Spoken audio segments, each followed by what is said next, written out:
Athens' imperial ambitions and the Peloponnesian War. The story of the Peloponnesian War is one of competing ambitions and a struggle for dominance over the Greek world.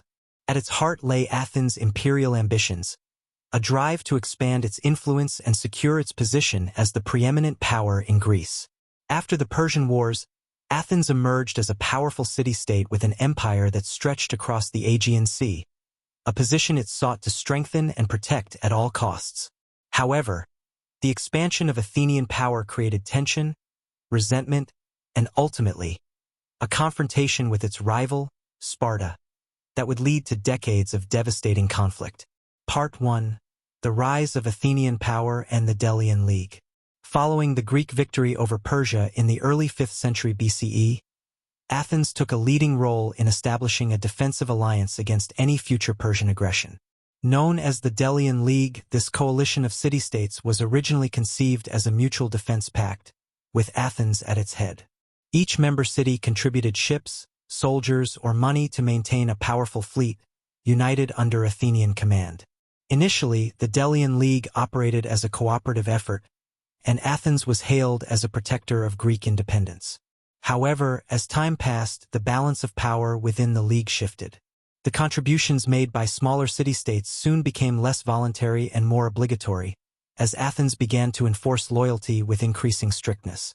The league's treasury, originally kept on the island of Delos, was moved to Athens, where it became a source of wealth and influence for the city. By controlling the league's finances and military forces, Athens effectively turned the Delian League into an Athenian empire, transforming its allies into subjects.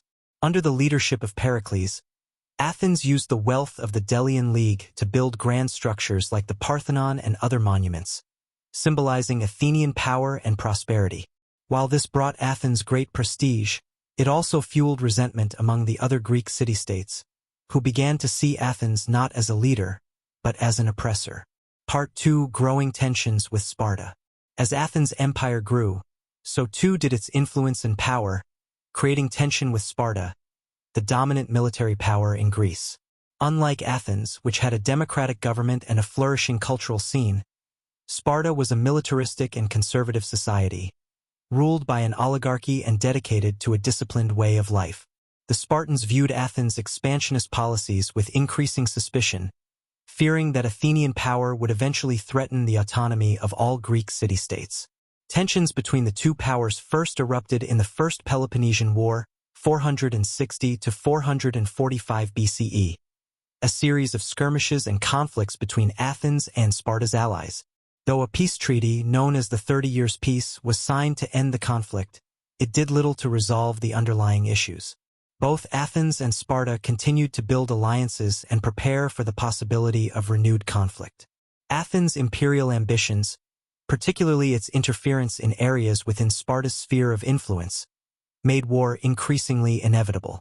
The aggressive expansion of Athens and the strict control it imposed over its allies was perceived as a direct threat to the balance of power.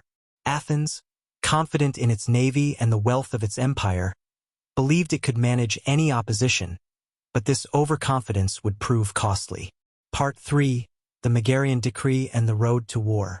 The spark that reignited tensions came in the form of the Megarian Decree, an economic sanction imposed by Athens against the city-state of Megara, a Spartan ally. By barring Megara from trading in Athenian markets and ports, Athens severely damaged its economy, effectively using its economic power as a weapon to control its neighbors. The Megarian Decree was seen as a form of economic imperialism, pushing the city-states of Greece closer to open conflict. For Sparta, this act was unacceptable. Megara was part of the Peloponnesian League, a coalition of city-states allied with Sparta, and the decree was perceived as an attack on Sparta's authority and an infringement upon its sphere of influence. The situation escalated as other allies pressured Sparta to act against Athens, believing that if left unchecked, Athenian power would eventually threaten them all. The escalating series of tensions and Athens' refusal to repeal the Megarian Decree led Sparta to issue an ultimatum to Athens. The Athenians, under Pericles' leadership, refused to yield, believing that a show of weakness would embolden their rivals and compromise their empire. This refusal set the stage for the Peloponnesian War, a conflict that would engulf nearly all of Greece and last for almost 30 years. Part 4. The Athenian Strategy and the Pursuit of Empire. When the war finally broke out in 431 BCE, Athens relied on its naval superiority and its fortified long walls, which connected the city to its port at Piraeus. This strategy, devised by Pericles, aimed to avoid direct land battles with the superior Spartan army and instead focus on maintaining control over the sea. Pericles believed that by protecting their empire's trade routes and resources, Athens could outlast Sparta through attrition, using its wealth and navy to wear down its opponents over time. For Athens, the war was not only a defensive effort but an opportunity to expand its influence even further. With control over the Aegean Sea and a vast network of allies, Athens pursued an aggressive strategy to weaken its enemies and secure its empire.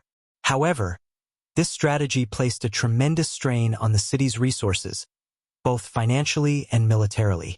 As the war dragged on, Athens began to face internal pressure, and the limitations of its imperial ambitions became evident.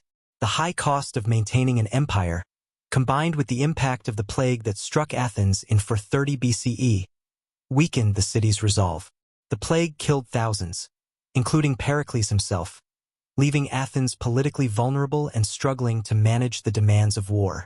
The rigid imperial structure that Athens had built to control its allies began to crack, as the strain of conflict exposed the limits of Athenian power. Part 5. The Disaster of the Sicilian Expedition. Athens' desire for expansion led to one of the most disastrous campaigns in its history, the Sicilian Expedition. In 415 BCE, convinced that conquering Syracuse in Sicily would secure new wealth and resources for the empire, Athens launched a massive expeditionary force. Led initially by Alcibiades, who was soon recalled due to political scandal, and later by Nicias and Demosthenes, the campaign quickly spiraled into a disaster. The Athenians underestimated the resilience of Syracuse and the strategic complications of fighting so far from home. Spartan support for Syracuse, led by the general Gylippus, turned the tide against Athens. The expedition ended in catastrophe, with nearly the entire Athenian fleet destroyed and thousands of soldiers killed or captured. The loss at Syracuse devastated Athens' military capabilities and morale, marking a major turning point in the Peloponnesian War. The failed expedition exposed the dangers of overreach, demonstrating that Athens' imperial ambitions had driven it to pursue risky ventures that weakened its own stability. The resources spent and lives lost in Sicily crippled Athens' ability to defend its empire, leaving it vulnerable to renewed attacks from Sparta and its allies. Part 6. The Final Years and the Fall of Athens. After the disaster in Sicily, Athens was severely weakened.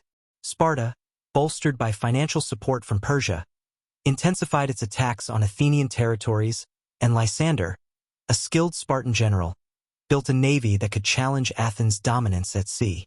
The Athenian Empire, once seemingly invincible, began to unravel as allies defected, resources dwindled, and morale plummeted. The final blow came at the Battle of Aegospotami in 405 BCE, where Lysander's fleet destroyed the remnants of the Athenian navy. With its maritime lifelines severed, Athens was blockaded and starved into submission. In 404 BCE, Athens surrendered to Sparta, marking the end of the Peloponnesian War and the Athenian Empire. As part of the terms of surrender, Athens was forced to dismantle its long walls, relinquish its remaining fleet, and dissolve the Delian League. The once great empire was reduced to a humbled city-state, its ambitions for dominance shattered. Sparta imposed an oligarchic government known as the 30 Tyrants, ending Athenian democracy for a brief but brutal period. Part 7. The Lessons and Legacy of Athens' Imperial Ambitions. The fall of Athens underscored the perils of unchecked imperial ambition. While the city had risen to greatness through its leadership in the Delian League, the transformation of that alliance into an empire had sown the seeds of its downfall. Athens' attempts to maintain and expand its power ultimately alienated its allies and emboldened its enemies, leading to a conflict that drained its resources and undermined its stability.